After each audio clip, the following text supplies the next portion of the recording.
प्रयागराज नगरी में संगम के किनारे श्री बड़े हनुमान या कहे लेटे हुए हनुमान जी की प्रतिमा 600 वर्षों से अधिक यहाँ पर विराजमान है। यही एक प्राचीन मंदिर है जहाँ कहा जाता है कि हर साल गंगा मैया हनुमान जी को अपने जल में समाकर वापस चली जाती हैं। ऐसा लगता है जैसे अपने लाडले श्री हनुमान जी को मिलने गंगा मैया खुद आती हो। आप के सभी और हम अपनों के साथ श्री बड़े हनुमान जी के दर्शन करने यहाँ पर आए हैं इस पावन नगरी प्रयागराज धाम में। और ऐसी मान्यता है कि यहाँ पर जो भी सच्चे दिल से अपनी मान्यता या मुराद रखता है या मानता है उसकी इच्छा पूर्ण होती है।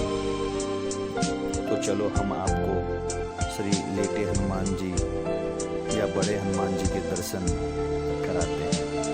साथ ही में इसके पास में एक प्राचीन वट वृक्ष है जिसे अक्षय वट वृक्ष के नाम से जाना जाता है।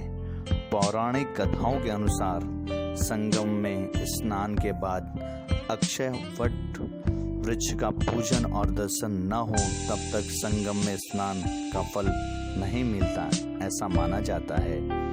सन 2019 में सूबे के मुख्यमंत्री श्री योगी आदित्यनाथ जी ने लोगों के हित और मांग को ध्यान में रखकर वट वृक्ष का दर्शन हेतु मार्ग प्रशस्त किया।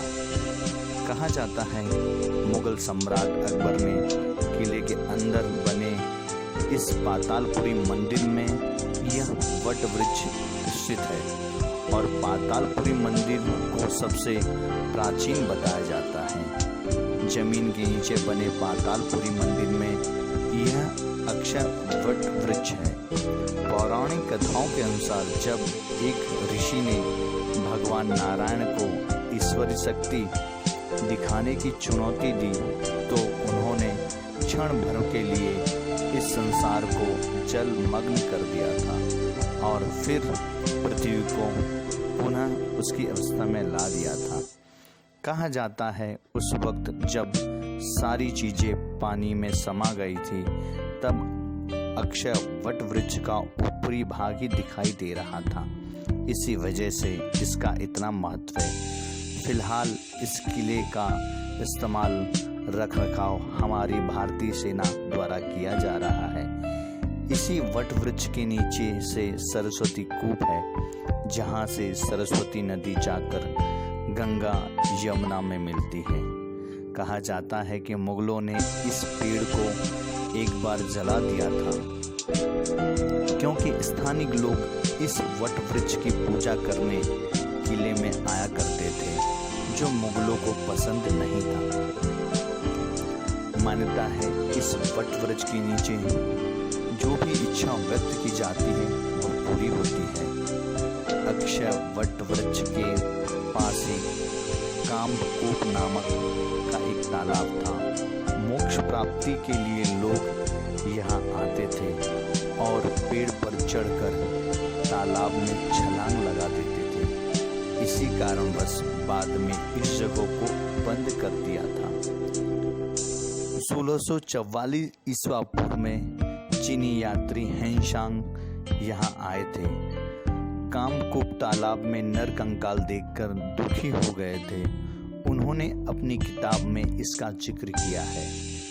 उनके जाने के बाद ही मुगल सम्राट अकबर ने यहाँ किला बनवाया था। इस वट वृक्ष के नीचे भगवान राम, सीता और लक्ष्मण बन जाते समय 3 रात तक निवास किया था। अक्षय वट वृक्ष के नीचे पातालपुरी मंदिर है जहां 43 देवी देवताओं की मूर्तियां भी स्थापित कर सकती हुई है। तो आप यहाँ आकर इन देवी देवताओं का आशीर्वाद और इनकी छत्र छाया में कुछ दिन गुजार सकते हैं और आशीर्वाद लेकर अपने लोगों के लिए और अपने मित्रगण के लिए, सभी के लिए आप कामना कर सकते हैं। अक्षय वट वृक्ष का संबंध हिंदू धर्म के अलावा जैन और बौद्धों से भी है। कहा जाता है भगवान बुद्ध ने इसी वट वृक्ष का बीज कैलाश पर्वत के निकट बोया था, जबकि जैन धर्म में मान्यता है कि उनकी तीर्थंकर ऋषभ देव ने अक्षय वट वृक्ष के नीचे तपस्या की थी। इसी स्थान को ऋषभ देव तपस्थली के नाम से भी जाना जाता है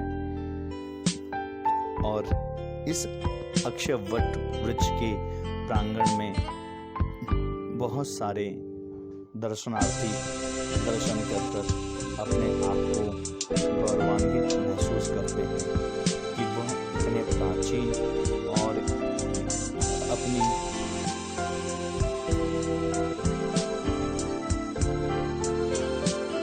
प्रार्थना स्थली या पूजा स्थली को इतने सालों बाद मिलने आ रहे हैं और इसका आशीर्वाद भी उन्हें प्राप्त हो रहा है।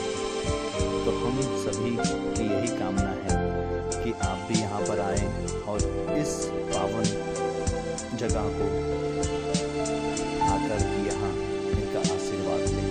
और इस यात्रा में इतना ही, हम मिलेंगे फिर नई यात्रा के साथ। आपका दिन शुभ हो।